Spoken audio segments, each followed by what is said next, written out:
नमस्कार मैत्रिणींनो, आज आपण करणार आहोत उपवासाची शाबूची आणि बटाट्याची पुरी. उपवासाची पुरी. आता श्रावण महिना सुरू आहे म्हणून करूया म्हणलं आज उपवासाची पुरी. तर त्यासाठी काय केले, मी शाबू भाजून घेतला आणि शाबू आपला थंड होते तोपर्यंत मी शेंगदाण्याची आणि खोबऱ्याची चटणी करून घेतली. शेंगदाणे भाजलेले, खोबरं, त्यात लाल तिखट आणि मीठ टाकून मिक्सरवर बारीक केलं. आपलं शाबू पण ना ही झालाय, थंड झालाय, तो आता मिक्सरवर बारीक करून घेते. तर शाबू ना बारीक गॅसवर भाजला. त्याचा कलर चेंज करायचा नाही, फक्त 5 मिनटं भाजायचा तो. आणि तो मिक्सरवर बारीक केला. तुम्ही पाहू शकता असं सुजीच्या चाळणीनं जी असते ना, मैद्याची चाळणी, त्या चाळणीनं चाळून घेतला. आणि वरी जी राहतं ना, ते दुसऱ्या वेळेसचा शाबू बारीक करताना त्यात टाकायचं. असं प्रत्येक वेळेस ते मिक्स करून मोठा शाबू आणि बारीक चाळून वरी राहिलेलं असं ते मिक्सरवर बारीक करायचं आणि चाळायचं. असं प्रत्येक वेळेस चाळून घेतलं 2-3 वेळेस आणि शाबूचं पीठ तयार करून घेतलं. आणि शेवटला ना चाळल्यानंतर थोडंसं शिल्लक राहिलं ते तसंच ठेवायचं. कधी शाबूची खीर करताना त्यात टाकायचं, ते वाया काही जात नाही. आता हे आपलं शाबूचं पीठ तयार झालं. आता उपवासाची चटणी पण तयार झाली. आता मी ना 4 बटाटे उकडून सोलून घेतले तर ह्याच्यात ह्या पिठात घालायला. आता ते बटाटे मी ह्या किसणीच्या साह्याने किसून घेते, म्हणजे त्याच्या अशा गाठी होत नाहीत. आपल्याला लाटताना पुरी असं आपली पुरी चांगली लाटली जाते म्हणून. आता ह्या शाबूच्या पिठात मी चवीनुसार मीठ टाकते आणि हिरवी मिरचीचं वाटण टाकते.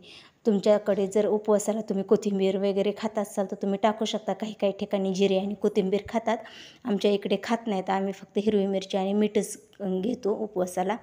तर आता खिसलेलं बटाटं पण मी आता त्या शाबूच्या पिठात टाकते आणि हातानेच ते मॅश करते, कारण बटाटा ओला असल्यामुळे त्या ओलाव्यातच आपलं पीठ मळलं जातं. पण नंतर पाणी लागतं त्याला.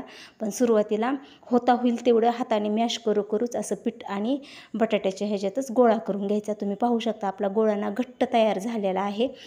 त्याला पाणी लागतं आहे आणखीन, पण मी ना असंच त्याला झाकून ठेवणार 5 मिनिट. आणि 5 मिनिटांनी नंतर त्याला पाण्याचा हात लावून मऊ करून घेणार.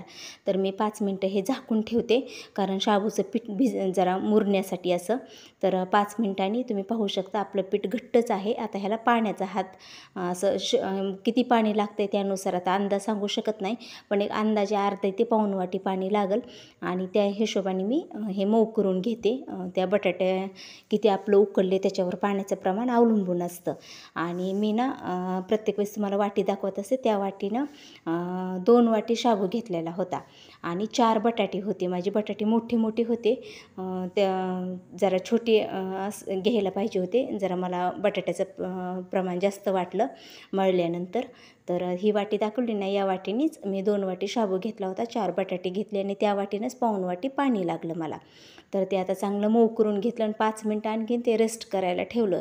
तोपर्यंत इकडं पोळपाटाला आणि बेलण्याला तेल लावून घेतलं. पुरी छोटासा गोळा करून घेतला आणि त्याची आता मी पुरी लाटून घेते. आणि गॅसवर कढईत ना आता उपवासाची पुरी आहे म्हणून शेंगदाण्याचं तेल गरम करायला ठेवलेलं आहे. उपवासाला शेंगदाण्याचं तेल आमच्या इकडे वापरतात. तर आता मी ना तेलात ना ही पुरी तळून घेते. आता ह्या पुरीला ना चिरण्यावरनं गेलेल्या आहेत. तुम्हाला जर ते आवडत नसतील तर तुम्ही वाटीच्या साह्याने त्याचं कडा कट करून अशी गोल एकसारख्या पुऱ्या करू शकता.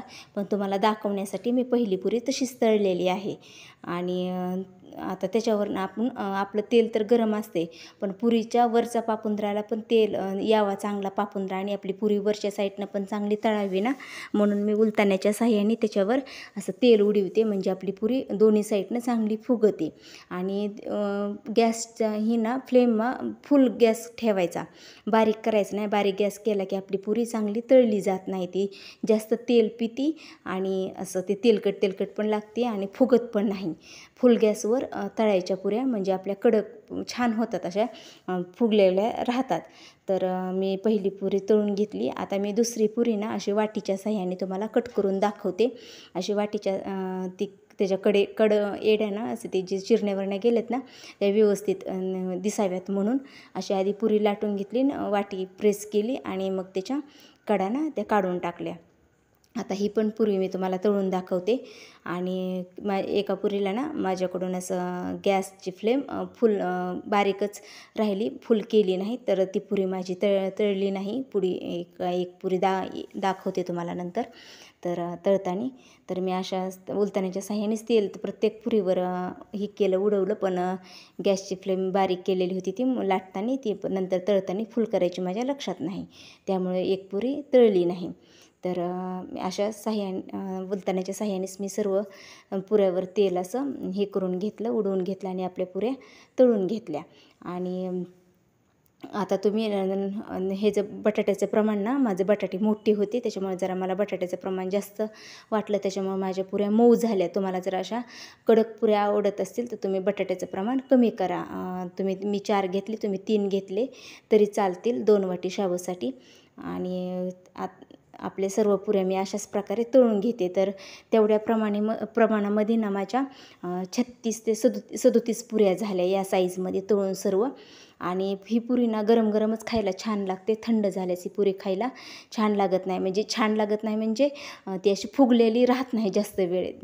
ज्यांना गरम गरम पुऱ्या खायला आवडतात ना, मग त्यांनी त्या गरम गरमच खाव्या. थंड झाल्यास ती अशी तिचे पापुंद्रा असा फुगलेला राहत नाही, थंड झाली की ती चपटी होती पुरी आणि खायला टेस्ट खूप छान लागते. तुम्ही नक्की करून बघा. आता श्रावण महिन्यात उपवास सुरू आहेत. मग आता सोमवार म्हणा, शुक्रवार म्हणा, तर एकादशी, चतुर्थी, तर तुम्ही ना एखाद्या उपवासाला अशा प्रकारे पुऱ्या नक्की करून पहा. आणि याच्याबरोबर खायला केलेली सुकी चटणी ना, ती महिनाभर चटणी टिकते उपवासाची. भाजलेले शेंगदाणे, खोबरं, लाल तिखट आणि मीठ टाकून केलेली चटणी खूप छान लागते आणि टिकते पण बरेच दिवस.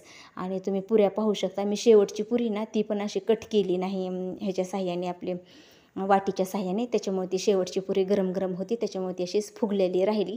तुम्ही बाकीच्या पुऱ्या पाहू शकता. मला बराच वेळ झाला होता त्या पुऱ्या तळून. मी उशिराने हे शूट केलं नंतर. तर कसे वाटल्या पुऱ्या ते नक्की सांगा कमेंटमध्ये.